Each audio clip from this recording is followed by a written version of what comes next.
Will I be able to see how many people are logged in?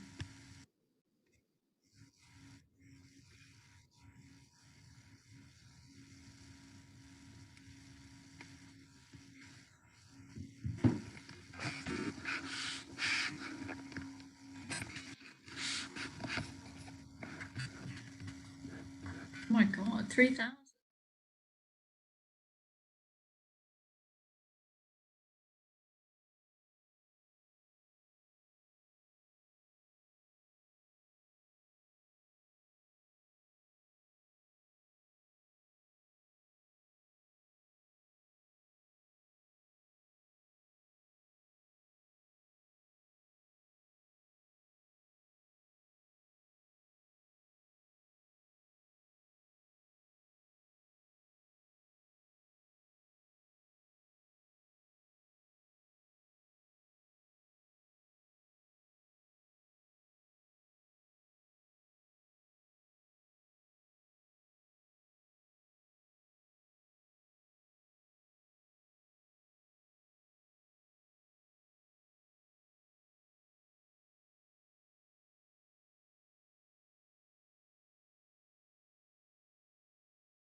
Welcome, everyone. Thanks so much for joining us virtually this afternoon. I hear there are hundreds of you registered for this talk from all over the world, which is really exciting for us at the museum. My name is Ima Ramos, and I'm the curator of the British Museum's current exhibition, Tantra, Enlightenment to Revolution.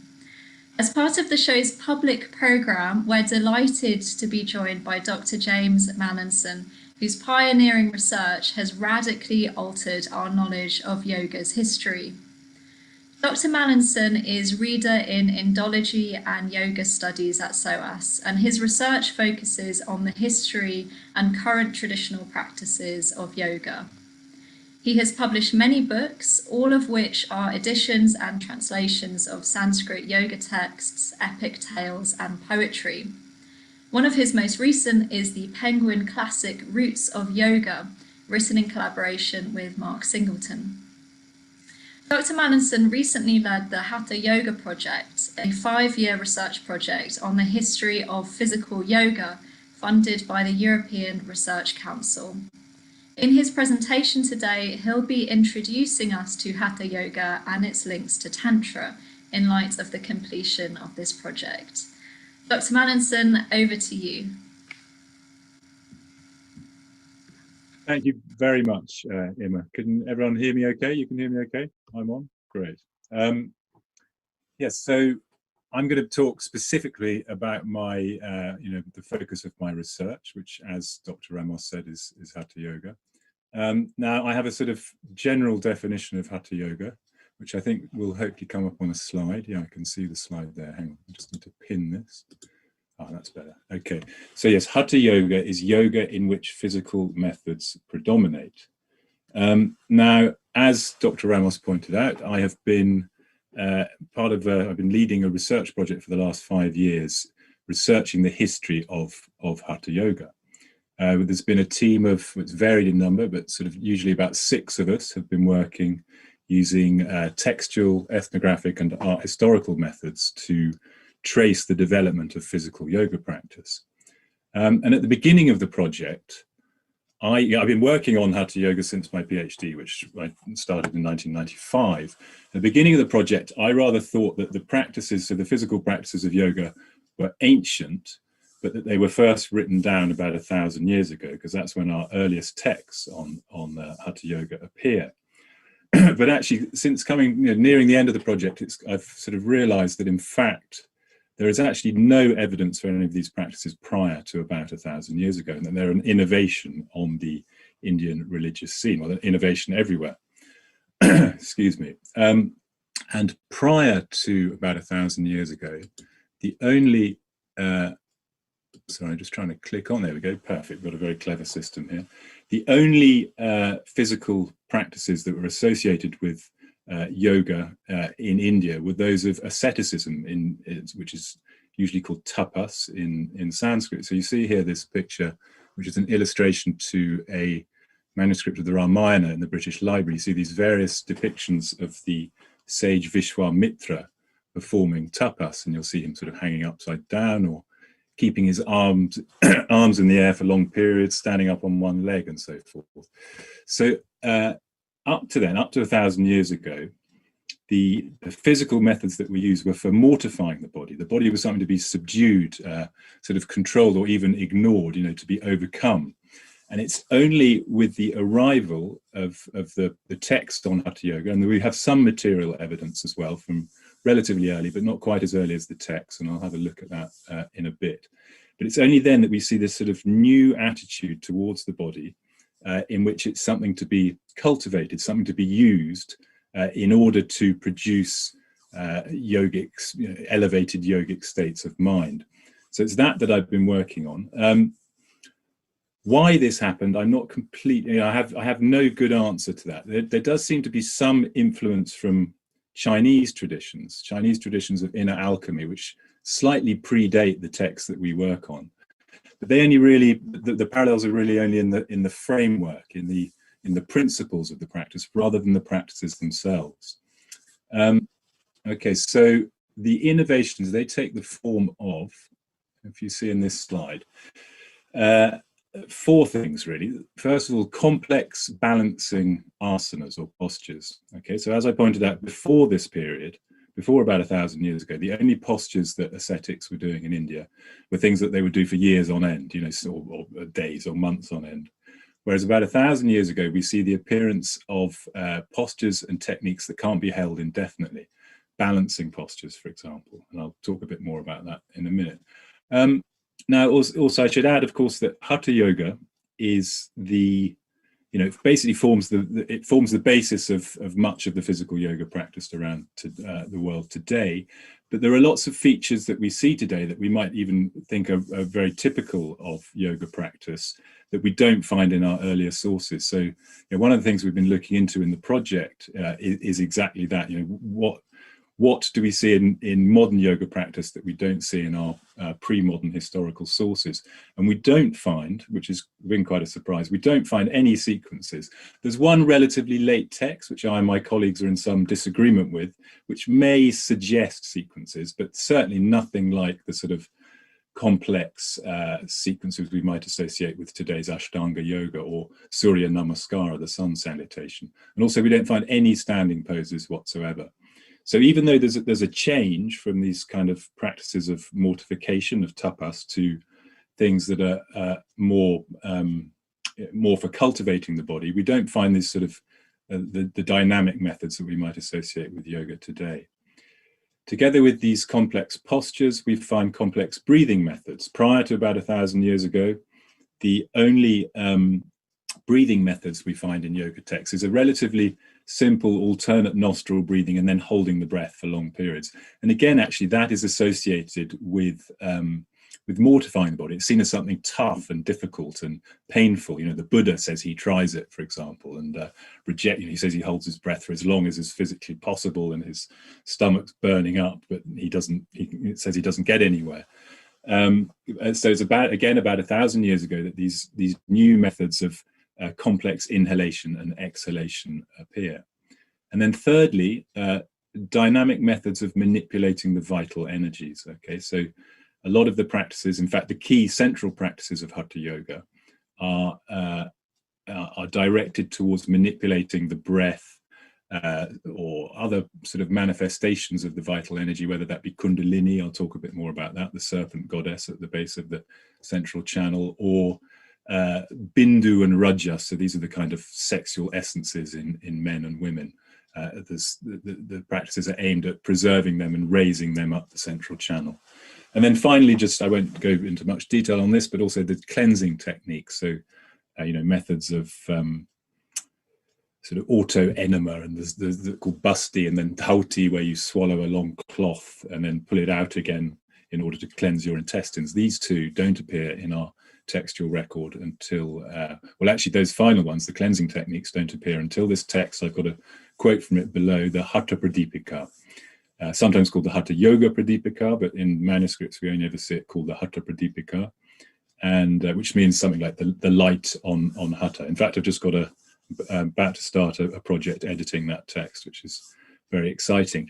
And it's in that text that we get this definition of the practice of Hatha, which I've put here, which corresponds, to these new practices. So the sequence of Hatha is identified with posture, asana, various methods of breath control, which here are known as kumbhaka, which is also the word for restraining the breath, holding the breath, and then the techniques called mudra, to which are added a meditative practice of concentration on nada, i.e. the internal sounds that appear during meditation and breath control and so forth. Now,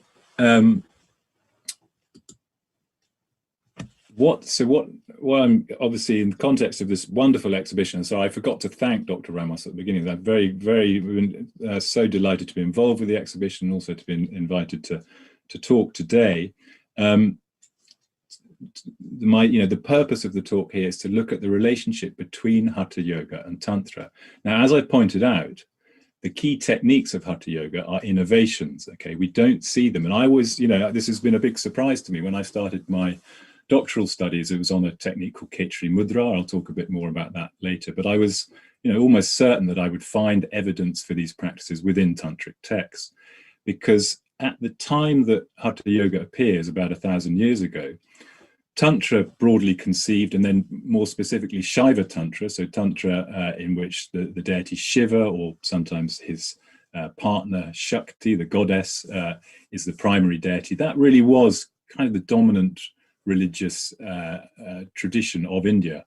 My supervisor from Oxford, Professor Alexis Sanderson, he's defined the period from 500 to 1200 CE as the Shaiva age. Okay, so I mean, it's really no surprise that anything that should appear 1,000 years ago is going to be couched, is going to be framed in the vocabulary and the terminology and the teachings of Tantra. And sure enough, that is, of course, the case with Hatha Yoga. And when I was putting this talk together, I thought, well, I'll look at the different strands that derive from tantric traditions and come to form the Hatha Yoga, specifically of the text I mentioned earlier, the Hatha Pradipika, because that text is, for the most part, a compilation. Okay, it's the author Swatanarama, he draws together practice traditions from different streams of, for the most part, tantric, well, exclusively tantric traditions. And then I've listed them, as you can see here, and I'm going to look at these 4 different streams: Vajrayana, i.e. tantric Buddhism; Shaiva, Tantra in which Shiva is the main deity; Vaishnava, Tantra in which Vishnu is the main deity; and then Jaina traditions, so from the Jain religion. And then I was looking back at this earlier, and I thought, well, actually, that's pretty much all of Indian religion at this time. So every single stream, every single tradition of Indian religious practice at this time does contribute in some way towards Hatha Yoga. So what I'm going to do now is look at these different streams individually. First of all, starting off with Vajrayana Buddhist Tantra. Now, this has been one of the big surprises for me as part of, well, another, there've been many exciting surprises. That's always a good thing in research, I think, to find out new things. That's the whole point of it. But it's really taken me down some avenues, some paths that were quite unexpected, is the importance of Vajrayana or Buddhist traditions in the early history of Hatha Yoga, not least its name, because the term Hatha Yoga first appears in Buddhist tantric texts, and I've got a sort of rather daunting long list here. You don't need to, I'm not going to go through all of these in turn, but digging around with the help of lots of colleagues. I'm no expert in tantric Buddhism, but various colleagues have helped me out here. And it started off by my colleague Jason Birch, but then others have contributed.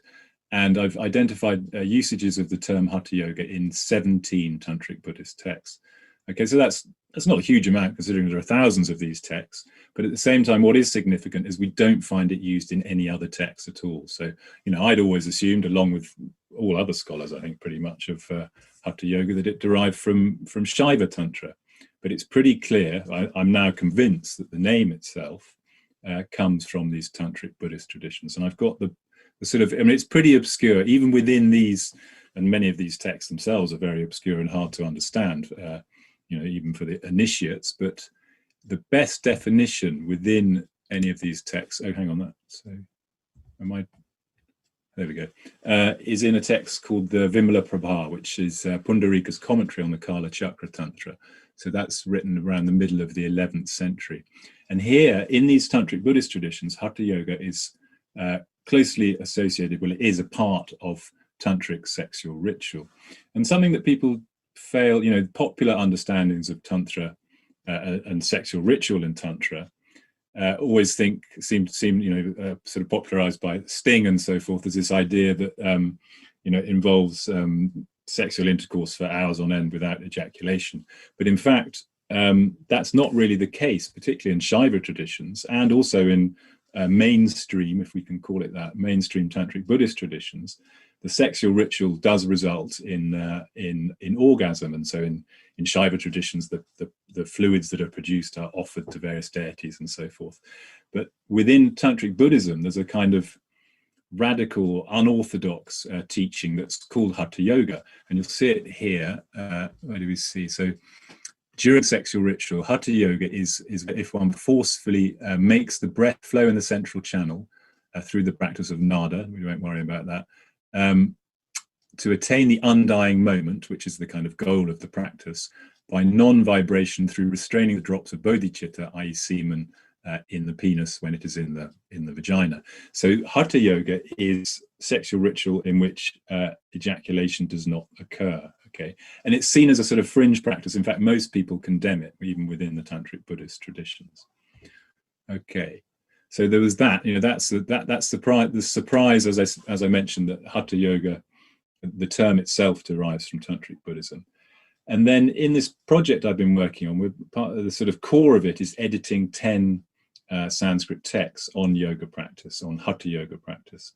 And the earliest of those is a text called the Amrita Siddhi. And you'll see in front of you here is the oldest known manuscript of that text, which we only got hold of just at the beginning of the project. And in fact, I'd been working on the text for a few years before that from much later manuscripts. And reading this with various colleagues, in particular Dr. Peter Daniel Santo in Oxford a few years ago, reading this particular manuscript, it became clear that the Amrita Siddhi also was composed within a tantric Buddhist milieu. Before that, not many scholars had worked on it. Professor Curtis Schaefer in the University of Virginia, he'd worked on it, but he'd sort of rather assumed it was from a Shaiva tradition, but I think we can confidently pin it down to a tantric Buddhist tradition. So that again was a big surprise, and has sent me down various fascinating avenues trying to work out how this may have happened and how it then changed from being a tantric Buddhist tradition to a tantric Shaiva tradition. The teachings within the Amrita Siddhi. Now the text itself. One of the things, yes, that confirms that it's written within a tantric Buddhist milieu is that at its beginning, its opening Mangala verse. So Sanskrit texts generally open with a a sort of auspicious verse of praise, it invokes the goddess Chinnamasta, she whose head is cut off.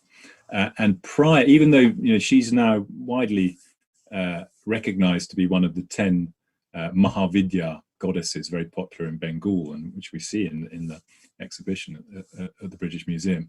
But prior to the 14th or 15th century, she is only found within Tantric Buddhist traditions. Okay, so that was a kind of a dead giveaway. But the Mangala verse invoking her was not found in the later manuscripts. It's only found in the earlier one. So we can there see that that's more evidence that the text comes from this Tantric Buddhist milieu. Now, as for the practices themselves, this is what I'm going to turn to now as I go through the remaining traditions. They are they're couched in a sort of metaphor, in a vocabulary of inner alchemy.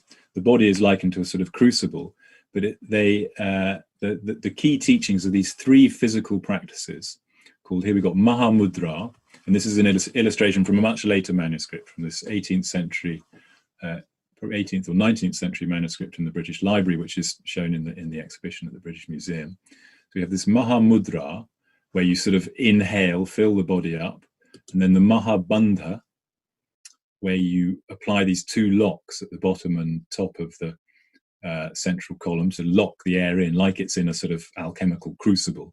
And then the third technique, which is only really clear what you do in this third technique, the Mahaveda, in the Amrita Siddhi, because in subsequent traditions it's lost. Okay, in subsequent Sanskrit texts on Hatha Yoga, well, it's not lost, but it changes and it's not quite the same. And it seems that they didn't really understand what was going on in the Amrita Siddhi. But now I've got a little bit of footage here. That manuscript that I showed you of the text, you may have noticed that it was written in different alphabets, and 2 of them, in fact, were Tibetan, because this text, the Amrita Siddhi, and its practices traveled to Tibet pretty early on in its existence, along with lots of Tantric Buddhism, and seem to have survived there. The teachings have survived there, whereas the sort of specifics of it don't seem to have survived in India. So I've got this little bit of footage of this is from Dr. Ian Baker's show at the Wellcome Institute a few years ago called Tibet's Secret Temple, and he invited this Tibetan yogi, to demonstrate the technique there. And so going back to what's done is the body is filled up with air, and then it's sealed, and then the idea is that you bang the base of the central column in order to force the breath to sort of erupt upwards and go up to the head, thereby taking the vital energy, in particular bindu or semen as it's understood in this text, up to the cranial aperture. So if I click here, you'll see this yogi. I'm afraid I don't know his name. He's doing this rather dynamic practice there, the bangs. He bangs down, and that motion is said to. And I was very lucky to travel with Dr. Baker to Bhutan a couple of years ago, and met one yogi in particular there. And I discussed with him the teachings in the Amrita Siddhi, and he said, yes, that's exactly what we do. That's why we do these practices called BEPs, I think they're called. My Tibetan is almost non-existent, but yeah, so the practices do seem to survive there in the Tibetan forms of Tantric Buddhism. Okay, so that's the Amrita Siddhi and Vajrayana. So the Amrita Siddhi, its techniques seem to, a lot of the principles, the framework of Hatha Yoga practice are first introduced in that text, and then they are found in a lot of subsequent texts.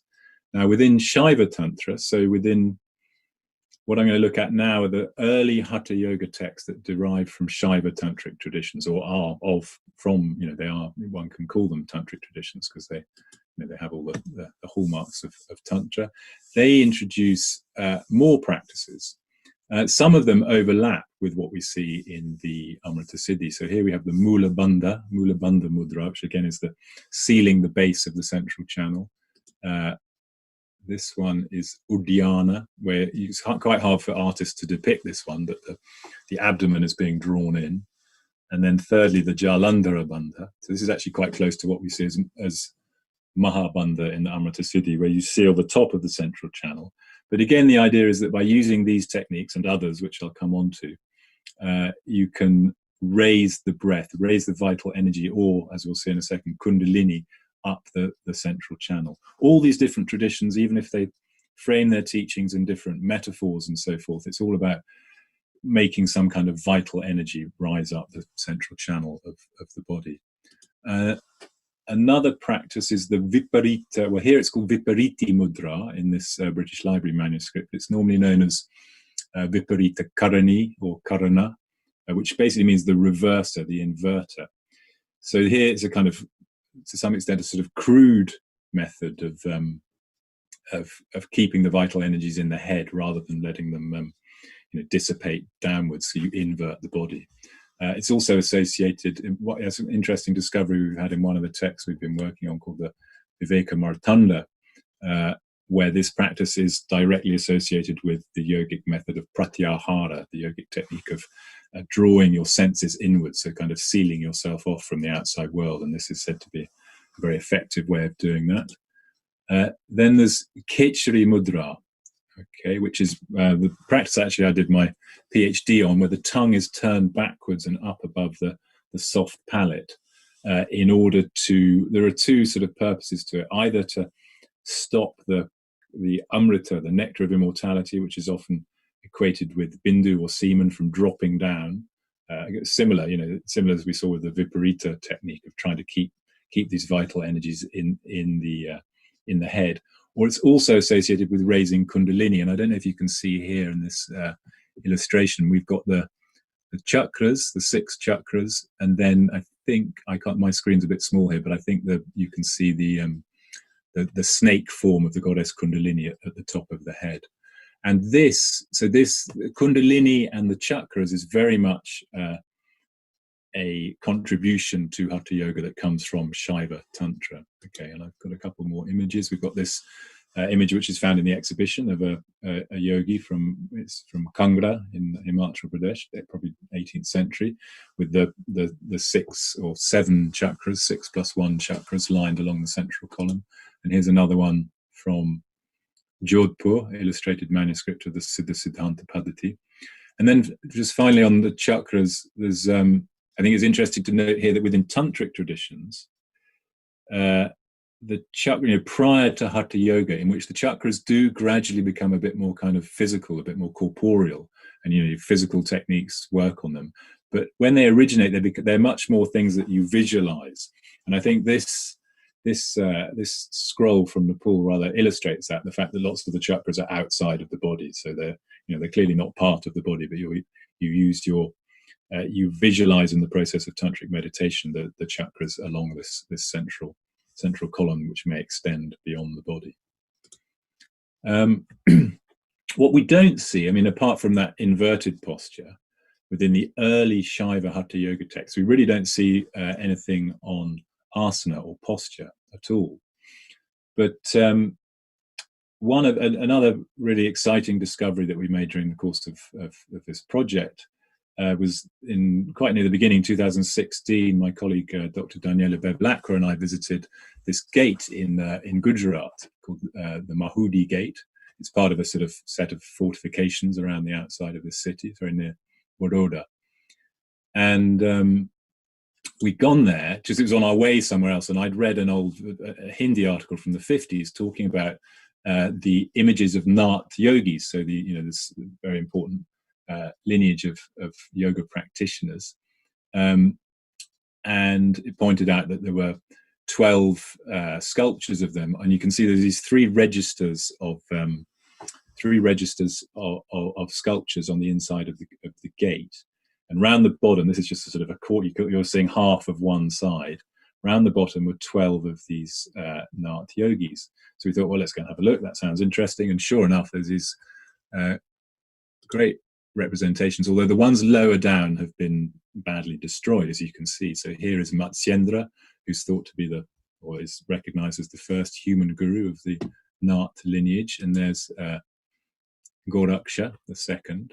So there's those two. But then what had never been reported by any scholars at all before were the next two layers. And we can see really the strong tantric connections here with this yoga tradition, because the next layer, there are 8 yoginis. Here's the bird-headed yogini Pingala. I'm only showing a couple from each register. Here's another yogini holding a severed head. I'm not sure exactly who she is. I haven't actually been able to match this to a textual tradition, the iconography on the gate. And then I think even more amazingly, I think these are rather wonderful. The next layer up are these. There are 8 Bhairavas with consorts. Now I haven't, I've been back to this place 2 or 3 times, but still yet to write it up properly, and it really merits a detailed study. I've got 2 or 3 of these Bhairavas, I think. Rather wonderful. We can date it, as I said, as I put in the caption, to almost exactly to 1230. Okay, but then, relevant to what I'm talking about today, about Hatha Yoga, my colleague Dr. Bevilacqua, as we were looking around, she noticed up in the eaves at the top here, there are 84 depictions of yogis, some of whom are doing asanas, are doing complex postures. I could show you a few here. And these are by about 300 years of the oldest known depictions of asana practice. Okay, complex postures, things other than tapas, those practices of mortification or seated positions for meditation. 2 or 3 of those here. It's an inverted lotus posture. And a headstand there as well. So we can see here, clearly, because this is clearly a tantric tradition, we've got these Nath yogis, and then the yoginis, and then Bhairava, these fearsome-looking Bhairavas with consorts, and then all these yogis, some of whom are doing yoga postures. Okay, now moving on. What's the time? I think I should be all right. I'm probably have to speed up a little bit. I'm going to try and keep to 35 minutes. Vaishnava Tantra, so Tantra in which Vishnu is the predominant deity. Now, here, the main contribution, this is something I stumbled across some years ago, probably 10 years ago now, is that actually the earliest known descriptions of these non-seated, these complex yoga postures are found in tantric texts from Vaishnava traditions. First of all, the earliest known one is this text called the Vimarnarchana Kalpa, which is probably 10th, maybe 11th century. The date's quite hard to fix, but pretty early.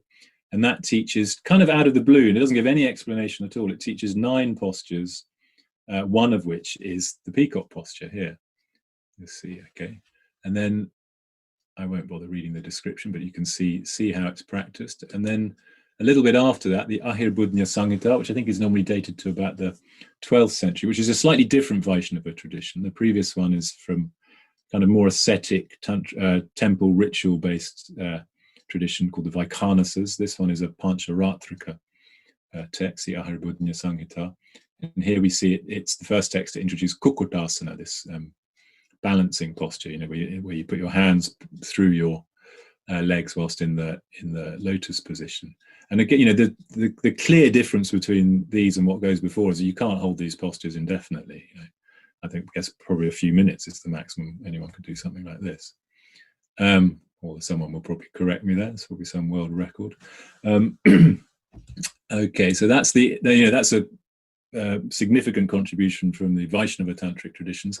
And then finally Jain Tantra, which I think in itself is a somewhat controversial term, because some Jain traditions don't reject Tantra, as we can say with some very orthodox mainstream Hindu traditions as well. But the Jain polymath, amazing scholar Hemachandra, who wrote a Yoga Shastra in the 12th century, and on that he wrote what he calls the Swabhagya Vritti, so his own auto-commentary on it. And in that there are various postures, and that includes a couple of headstand type things. As you can see here, the Duryodhana pose, which is like a regular headstand, and then this Danda Padmasana, which is an inverted lotus posture. And it may be because Hemachandra actually, he flourished, he was in a town in Gujarat called Patan, not that far from Daboy.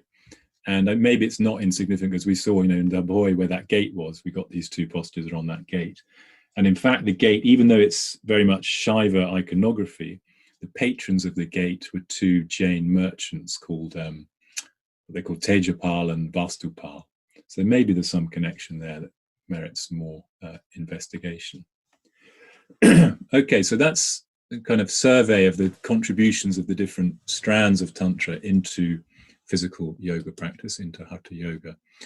Now, one of the big differences between these traditions and yoga as understood today is that really these texts, they're all, and the practices themselves, the theory behind them, they're geared purely for celibate male ascetics.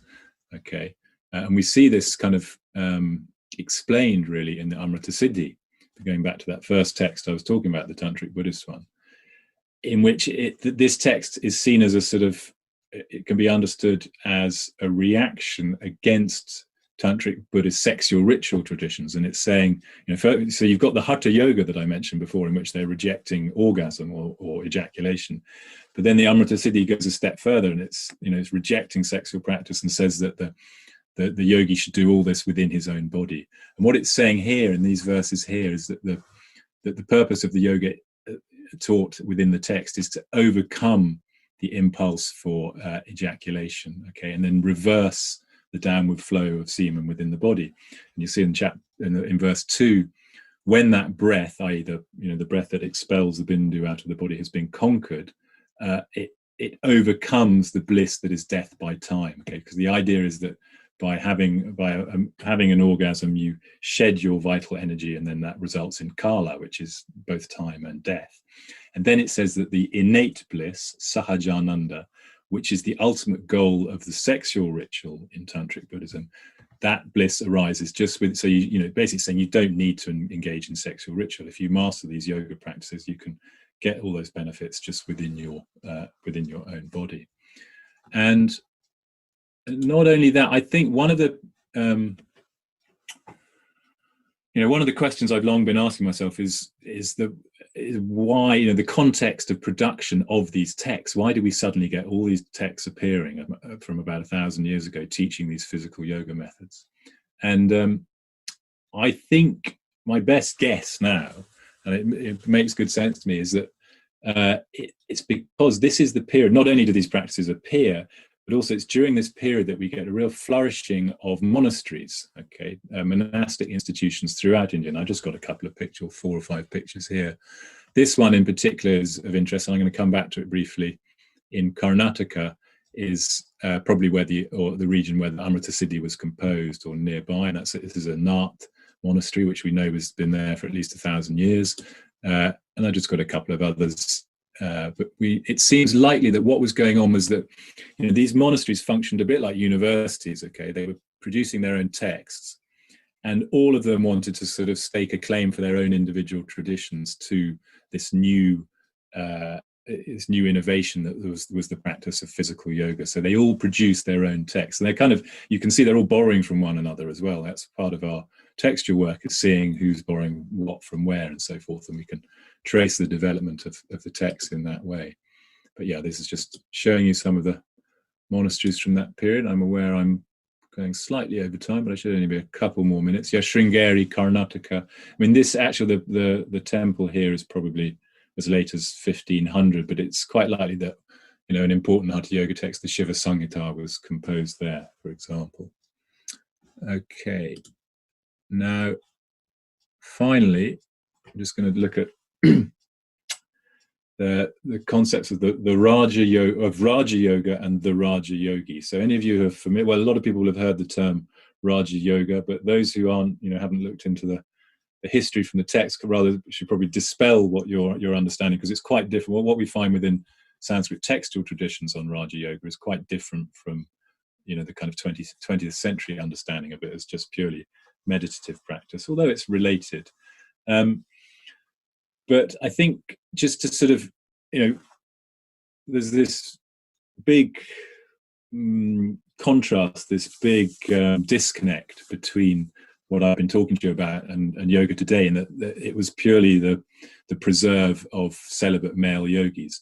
But within these monastic traditions, there's this institution of the Raja Yogi, okay, so the head of the monastery, in many traditions is known as a king, and in some specifically as the Raja Yogi, okay.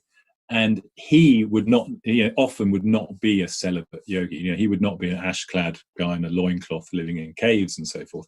They would function like kings. They were incredibly powerful. They would build stuff, make tanks for water, and they would rule effectively like kings. They were extremely powerful. And then, and so within the texts themselves, they're teaching Hatha Yoga, but they also often teach Raja Yoga as well. And I actually, sorry, just move on to the next slide. I've got a nice description from Kadri, that the first monastery I showed you a picture of. The king of the yogis in 50. This is from an Italian traveller in 1506. It's quite different from, our understanding of ascetics. And he is a man of great dignity. Has about 30,000 people. Is a pagan, of course. That's what Bartema would say. He goes on pilgrimage once in every 3 or 4 years, like a pilgrim, with 3,000 or 4,000 of his people and with his wife and children. See, this is quite significant. And he takes 4 or 5 courses and civet cats, apes, parrots, leopards, and falcons. And in this way, he goes through the whole of India. So this is, and to this day in Kadri, so I was very lucky to go in 2016. There's a ceremony which happens every 12 years where the Nath yogi tradition still has this institution of the Raja Yogi, the king yogi, and he is installed, this is his consecration, his Abhisheka, every 12 years. So I got to visit this then, and you'll see it's still a big deal. And so this notion of the king, of the yogi as king, the yogi in the world, okay, rather than a renouncer, is there. And the idea of Raja Yoga seems to go along with that, in that it echoes an earlier tantric conception of the Rajabhisheka, where kings would get a special tantric initiation, which would allow them not to have to do all the complex, difficult rituals all the time, because they had to fulfill their kingly duties. Okay, and similarly, Raja Yoga is taught within the text as a very difficult method of practice, but very simple at the same time. So only the best yogis can do it. But actually, if you can do it, it's not super demanding. One more slide on this vein as well. So Yogi Adityanath, jumping back to the present day, who is the head of the Nath tradition now up in UP, and he's also the chief minister of Uttar Pradesh. But what I think is significant here is that here's a recent biography of him in which he's called the Raja Yogi. So there's still this idea, it's still current within Indian vernacular languages, the idea of the Raja Yogi, the yogi as king. But I think that kind of, my point here is that this is like the chink, it's the thin end of the wedge that actually allows, because we find within the text that it's through this notion of Raja Yoga that anyone can do yoga. Okay, you don't have to be a celibate ascetic. And we find these ideas appearing. I've got a couple more slides, just a couple of quotes from 2 texts. So from the Dattatreya Yoga Shastra, which is a text we've been working on, and the final practice it teaches is called Vajroli Mudra, which I think actually derives from Tantric Buddhism, and it's a practice in sexual ritual which enables the yogi not to ejaculate. So I think actually it was probably, the secret technique of Hatha Yoga as taught in early Tantric Buddhism. But it says at the end of the teaching on Vajroli Mudra that the yogi who has attained Raja Yoga may do whatever he wants. Okay. So after obtaining the excellent Raja Yoga, which subjects all beings to his will, so the idea is that he's a ruler, he's in control of everything. The yogi can do anything or nothing, behaving as he likes. Okay, and he also gets bhukti and mukti, which is enjoyment, worldly pleasures and liberation. As opposed to more ascetic kind of Hatha Yoga traditions, which are generally focused on liberation, mukti alone. The Raja Yoga allows for the attainment of bhukti, of worldly enjoyment. And then this is nicely put in another of the texts that we've been working on in the project. Jason Birch is editing. It's the final slide I've got, describing the king among yogis, the yogi rat, sometimes naked in caves, sometimes wearing divine clothes, sometimes a loincloth, sometimes enjoying lovemaking with a divine woman, sometimes celibate, sometimes living off alms, sometimes indulging himself. The king among yogis has no restrictions whatsoever and leaves troubles behind. Okay, so this is, my contention is that it's through this sort of reinvention of the tantric Rajabhisheka in the form of Raja Yoga, and the idea that the master yogi can cast off all the restrictions of Hatha Yoga, and live in the world, enjoying themselves in whatever way they may like, which I think takes us nicely back to the tantric traditions. Okay, thank you. Thank you so much. Oh no, Hanson. I got it wrong, didn't I? I've not been pressing the slides at all. Oh no. Gosh, Emma, someone should have called me. Oh no, that's all right. Oh dear, look, let me do a quick recap. Sorry, yes, all right. Gosh, I clicked on the wrong thing on my screen. Oh dear, that's terrible. Where did I get to? Kadri Mata. Let me just quickly flick through these. This is the Abhisheka of the yogi, and my sound has gone off. Maybe someone was shouting 100%. At me. Gosh, I do apologize. But this is the Abhisheka of the yogi, of the Raja yogi. And then here's what I was saying about Yogi Adityanath. God, I do apologize. And this is his biography, the Raja, where he's called a Raja yogi. Oh, I didn't miss too much. It's two, but there's just the final two slides here. You'll see this is the Amaraga Prabodha.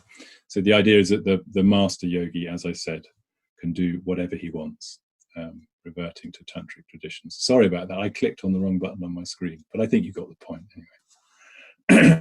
I'll finish there. Yes, that's great. Thanks so much, Dr. Mallinson, for that. That was a fascinating talk. And we've had lots of questions coming in. My colleague is gathering those together, but and we're going to have time for questions for Dr. Mallinson. And first of all, I thought I would ask you some initial questions. I'd really like to hear, and I'm sure other people will want to hear also about your personal journey. So how you became interested in the study of yoga. Okay, well, it's a long story, and I will try, because I've already spoken for too long, and I'm really sorry about it. I'm glad it was only a few slides at the end, because a long story, but I actually first went to India when I was 17, in a gap year between school and university. I already decided to read Sanskrit. I was already accepted to Oxford to read Sanskrit. And at the end of that first trip, I fell in with a bunch of quite sort of roguish yogis in Kashmir who were on the pilgrimage up to Amarnath. And that kind of set me off. I was fascinated. And I've been back to India every year since, basically. But I would more and more spending time with traditional ascetics and yogis, traveling ascetics. And at the same time, I was continuing my academic studies. I did an MA at SOAS, and my major there was anthropology, so looking at ascetic traditions in India through anthropology. But I decided at the end of that I didn't want to continue with anthropology. I wanted to go back to using the Sanskrit that I'd studied as an undergraduate. And so I applied to Oxford to do a PhD, but I needed to find a text to edit. And there was an amazing sort of circle of scholars around Professor Alexis Sanderson in Oxford at the time. And all of them were working on editing text, primarily tantric texts. I was the only one wanting to look at the stuff that I was interested in. But I needed to find a text that was relevant to this world of traveling, itinerant ascetics and yogis that I was fascinated in India. And the only Sanskrit texts that were of any relevance were the ones on Hatha Yoga. So I plumped for this text called the Khetri Vidya, which is about Khetri Mudra, the practice I was talking about earlier. And I edited that. It was a rather bigger job than I'd anticipated. When I started, I thought there were only 7 manuscripts. I ended up with 30. But at the end of that, that just kind of threw up more questions than I'd answered, that it had answered about the bigger context, the bigger history of the yogic tradition. So since then I've continued going back and forth from India. It's the two things have kind of fed one another. The lived tradition that I've been part of in India, and also my academic studies have definitely fed off one another. But I think it was kind of somewhat by accident. It wasn't by design that I wasn't obsessed purely with yoga. I was obsessed with the whole yoga tradition. And with hindsight, I was very lucky to get into it then. I started my PhD in 1995, at which point yoga was still quite a fringe activity. Okay, so slightly ahead of the curve of yoga studies. No one had done any serious editorial work on any of the texts on Hatha Yoga. So yeah, I'm lucky to have got in there when I did, and as a result, because of yoga becoming so popular, there's a lot of interest in my work. Fantastic. And so what about now? Can you tell us more about the SOAS project, so the discoveries and the outputs that we can expect to see more of? Okay, well, as I said during the talk, the core of the project is critical editions, so of 10 key important texts on Hatha Yoga. So a critical edition is when you gather all the manuscripts you can of a text, you compare them, and you work out what you think, an important, if possible, usually not possible, the earliest version of the text might be, and then translate that and comment on that and so forth. So we've got 10 of those, starting with the Amrita Siddhi that I mentioned, going right up to a probably 18th century text called the Hatha Paddhati, which means the manual of yoga practice. So those will all be outputs, those editions and translations. Also, there's been a great kind of part of the project making a film about the techniques in the Hatha Paddhati, the latest of the 10 texts, because that teaches 112 postures, some of which are dynamic. And so a film has been made of that, which should be ready quite soon. Lots of articles, of course. I've published quite a few articles. Particularly, I've been looking into the Buddhist lineages of Hatha Yoga, and then 4 monographs as well. So I am writing. I've got sort of bits of it done. Obviously, there's lots more to be done, but a monograph on the early history of Hatha Yoga. My colleague, Dr. Bevalakwa, she's an anthropologist, so she spent 2 or 3 years of the project in India, living with traditional practitioners of Hatha Yoga. So she's writing that up for her monograph. Should be ready in the summer. Mark Singleton has been writing on the kind of the later part of Hatha Yoga and how it transitions into the modern era. And then Jason Birch is looking at the kind of second half of the pre-modern period. I'm looking up to about the 15th century, and then he's looking at the 15th to 18th century. So those are the primary outputs. Yeah. And actually, speaking of films, I'd really recommend people check out a film that we made with Dr. Mallinson on the British Museum YouTube channel, where he talked about Hatha Yoga's links to Tantra, and also we reenacted some of the postures that are represented in that British Library manuscript. It's a really great film. And actually that leads me to my next question, because you've shown quite a few representations of male yogis performing the various postures, but not women. So, and yet we do see many representations of women as yoginis and gurus. So I'm curious about this. Why is this? Why do we not see women enacting those postures? Why we don't see them? Well, I mean, I think a possible answer, I can't be completely confident in the answer, is that women weren't doing the postures. Okay, I don't, it came to me about 6 months or a year ago. I was asked to give a talk on women in Hatha Yoga, and it occurred to me that we do actually have no pre-modern evidence of any sort, whether it's sort of travelers' reports, material depictions, textual explanations of women performing yoga postures. What we do have, we have some Mughal miniatures of women doing postures of asceticism, of self-mortification. As I mentioned at the beginning, the kind of ancient, the oldest form of physical practice. So I've seen quite a few Mughal miniatures showing women leaning on swings, which indicate, standing up whilst leaning on a swing, which indicates that they don't sit down at all. We do get references in the text, so in the Hatha Pradipika, for example, to women in the context of yoga practice, but not in the context of asana practice. There's a sort of, and we get even, there's a fun passage in a Marathi text called the Lila Charitra, where there's a yogini called Bahudi, I think it is, and she has a sort of a sexual, but she's called a Hatha Yogini, in fact. But this is Hatha Yoga in the kind of Vajrayana Tantric Buddhist context, of where it's a sort of sexual practice in which you don't let go of your vital energies. And she's said to overcome this male yogi by sucking out his fluids and so forth. So we know that women, there were clearly yoginis, there were women doing yoga practice, but not asana practice, as far as we know. Of course, absence of evidence doesn't necessarily mean evidence of absence, but to my knowledge, there is no evidence of women doing asana practice. So that sounds like a really interesting future avenue for research.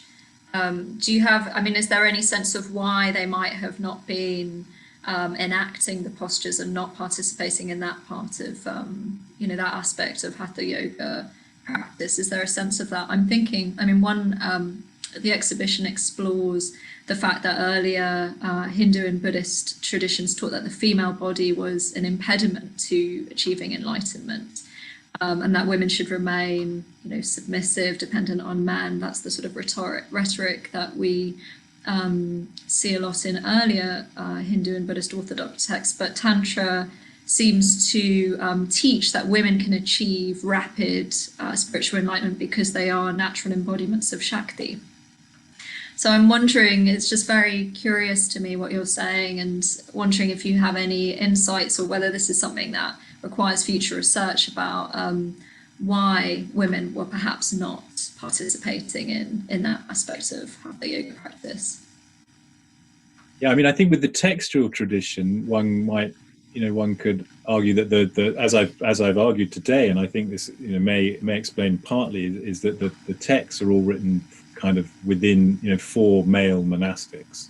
So even if they knew of women doing these postures, they probably wouldn't even wouldn't care to mention them. And then we don't, and perhaps that's the same. Most of our depictions, like illustrated manuscripts, they are illustrations of the texts themselves.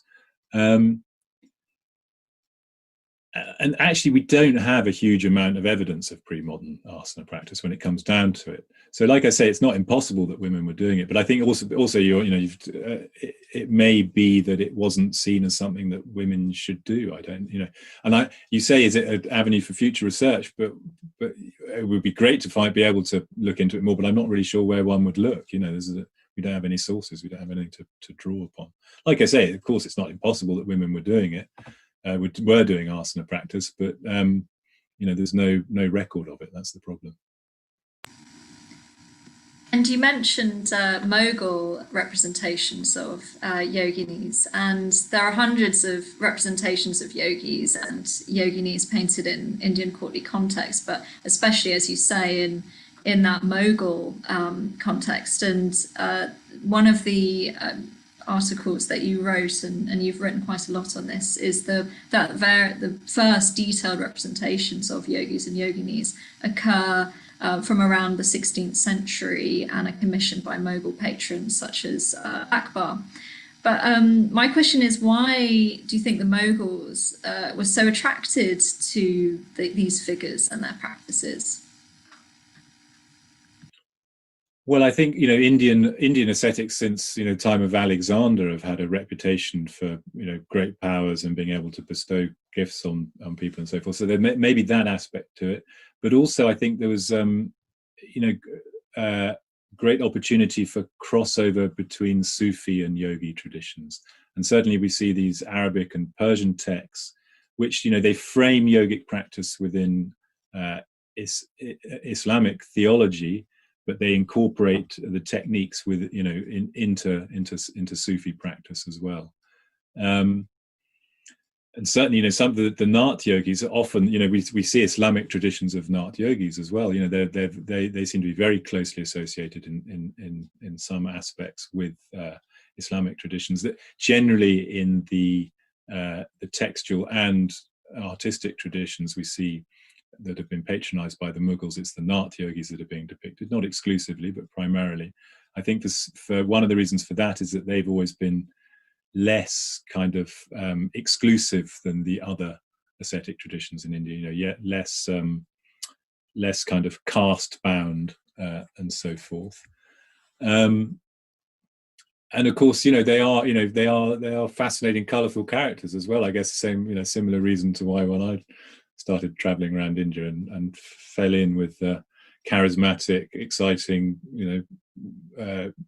practitioners of yoga, I wanted to find out more about them, and they're one of the many wonderful aspects of Indian religious culture, and one of the most attractive, I suppose.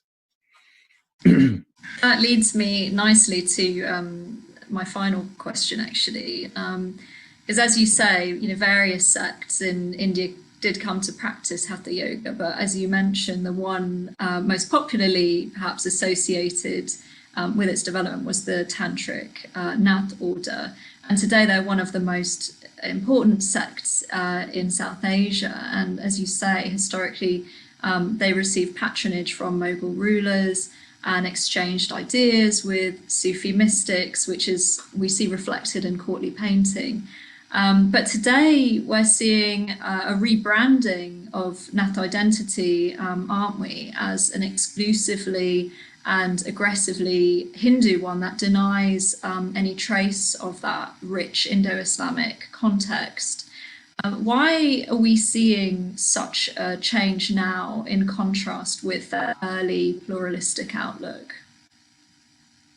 Well, I think, there's one central answer to that is the figure that I showed, the picture of Yogi Adityanath, who's the chief minister of Uttar Pradesh, and also the Gorakshapit Adhisha, I think he calls himself. So he's the head of the Goraknath monastery in Gorakhpur, and he, of course, is renowned for being a firebrand Hindu nationalist, and has been very outspoken, trying to airbrush Mughal history. But as you say, it's rather sad because it is airbrushing. It's getting rid of some of the most fascinating aspects of the Nath's history. In fact, even the Goraknath Mutt, the monastery in Gorakhpur, it seems that the records show that it was a local Nawab, so a Muslim Nawab, I can't remember his name, Asaf-ud-Dawla, I think it is.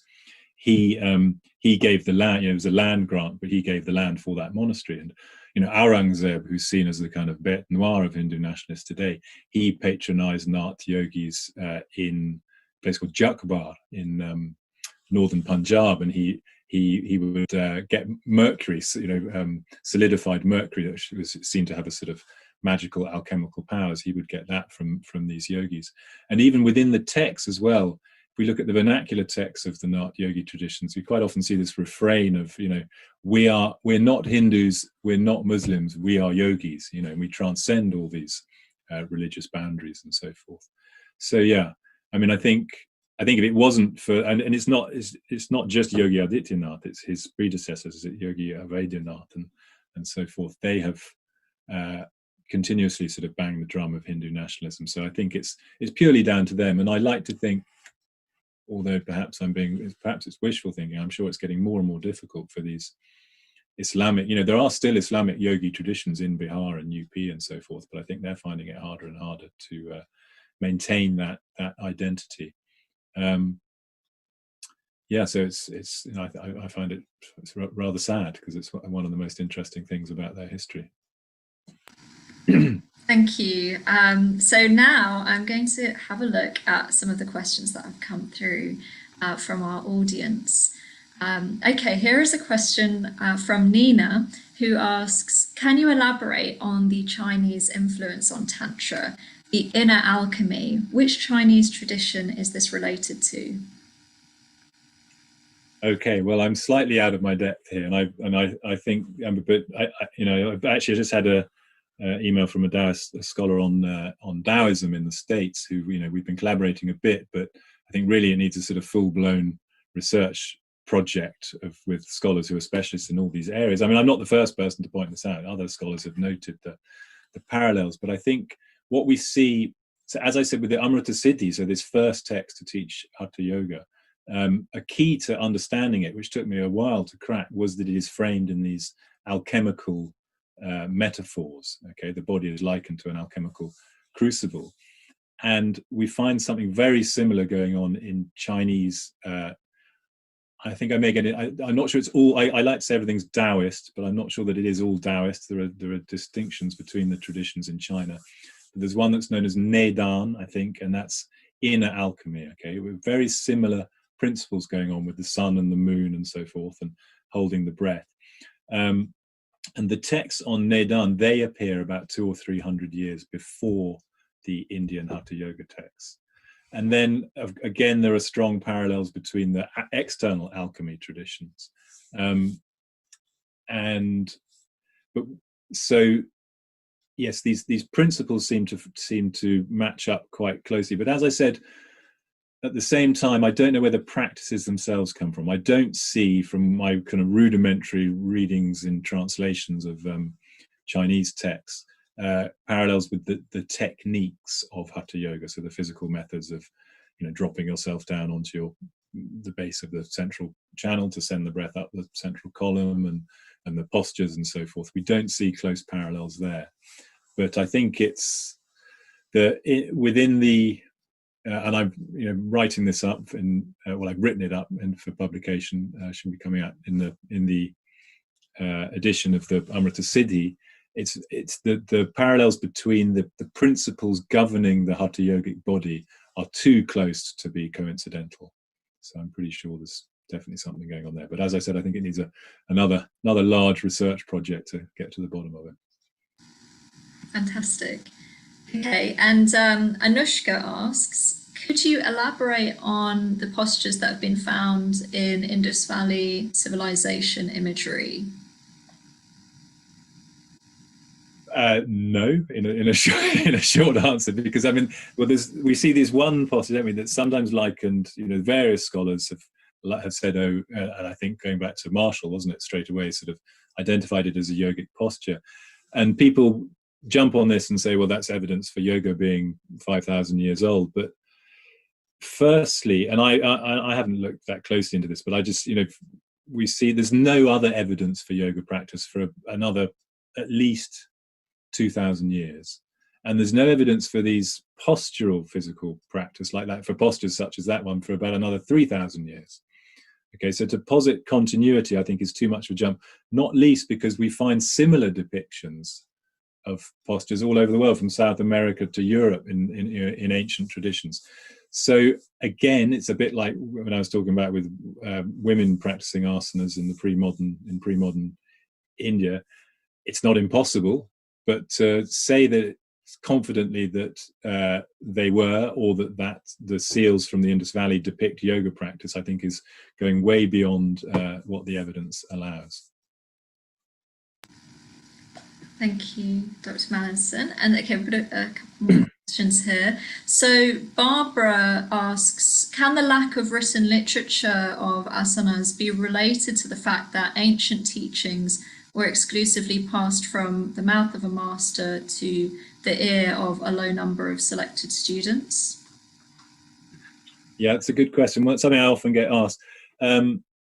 I suspect that the context of the question is suggesting that what I've identified as innovations 1,000 years ago might be older, and that's, again, I did think that until I worked on this project, but now what I realize is, so if we look at the comparison with the ascetic practices, so the practices of self-mortification, where holding arms up in the air for years on end, or standing up on one leg and so forth, those we do see and we do hear about in texts, okay, passing allusions in texts, okay, but we see quite a lot of material images of them, but we have absolutely nothing suggesting any of these balancing postures or headstands or the Mayurasana and so forth. So I think, faced with that total absence of evidence, whereas similar situation, you have to go back to the ascetic techniques, the techniques of standing up for years on end, holding arms up in the air for years on end. Those are not written down in text ever. Okay, they are passed down orally. We know that to this day. We know that they were being practiced at least 2,500, maybe 3,000 years ago, and they're still being practiced to this day. But there's no handbook, there's no Sanskrit text, or there's no Hindi text saying how to prepare yourself for holding your arm up in the air for the rest of your life. So with that parallel, why to me, again, the evidence is, I just do think that these balancing complex yoga postures just appear from nowhere about 1,000 years ago. Because if we look at, if we compare the two notions, why should one have some earlier evidence and the other none at all, when both are up to that, if both up to that point have been transmitted only orally. Ananda asks, I was told that yoga practices were only written when the school had no students left, and unless written down, practices would be lost. Wouldn't that give us an incorrect impression of their dates if we're only looking at written evidence? Well, you've got to remember that the written evidence itself, the manuscripts are not very old anyway, apart from that Amrita Siddhi manuscript, which may be 12th century, and even that might not be the case. It's got a date of 1160 at the end of it, but the date might have been copied by a scribe. Other than that, the oldest manuscript I work with on these Hatha Yoga texts is late 15th century. So we're only, we're only inferring the dates from other evidence. But again, so the question was what I think the implication of the question, the purport of the question was maybe the texts are only written down late on after the practice might die out because there were no practitioners. Conceivably, but there are lots, there are texts on yoga going back. We get a steady flow of texts on yoga from about 2,000 years ago. Okay, and they do talk about asanas all the way through, and we can date those texts. We've got Patanjali. Nowadays is dated to about 400. There's the Buddhist Yogacara Bhumi. There are other Buddhist texts detailing the practices of ascetics, including physical methods, the Lalita Vistara, for example, or other texts going to the early part of the first millennium. Lots of Puranas have teachings on yoga, dating back to the 5th or 6th century. Lots of Tantras have teachings on yoga. They all cover asana, but none of them mention any asanas apart from seated postures for meditation. So I still don't think, I don't agree with the premise of the question that you only write things down when they're about to die out. I think, and also I don't think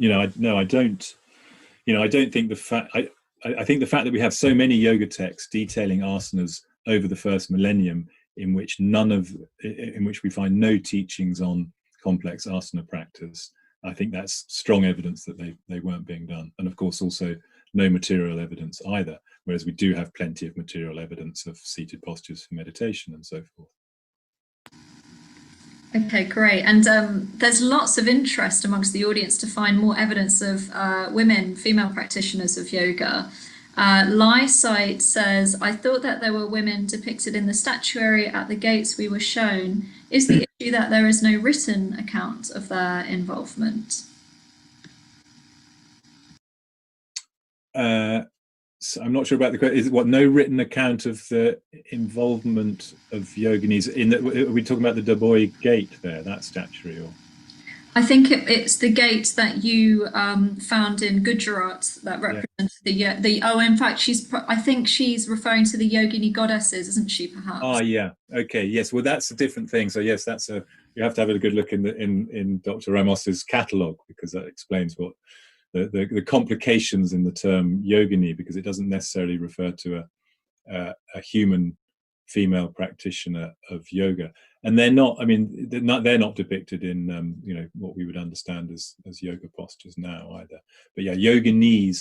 Yeah, I'm not saying there weren't women practitioners of yoga. There definitely were. And there's definitely female practitioners of tantric yoga and yoga to core. But my specific point is that there's no evidence for female practitioners of complex yoga postures, balancing postures and so forth.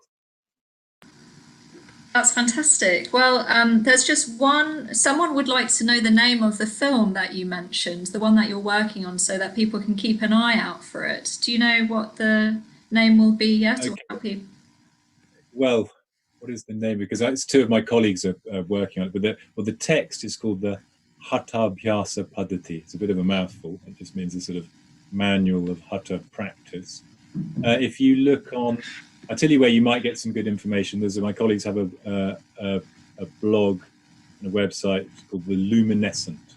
Okay, so it's Jason Birch and Jacqueline Hargreaves, and they're working on that in particular. It's great. There's of the 112 postures, they ran out of people in the UK who could do them, and then found this wonderful school in Maharashtra where the children practice yoga, and they managed to get almost all of them done there. There's just one remaining now that seems to be absolutely physically impossible. So I'm not sure what they're going to do with that in the film. Maybe a bit of CGI or something. That's fantastic. Okay, well, thank you so much to Dr. Mallison. Please join me in thanking him for his excellent presentation today and for that Q&A. And thank you everyone so much for coming. And so I think that's it. I think we'll wrap up now, and I hope everyone has a lovely evening. Thank you, Dr. Mallison, again. Goodbye, everyone.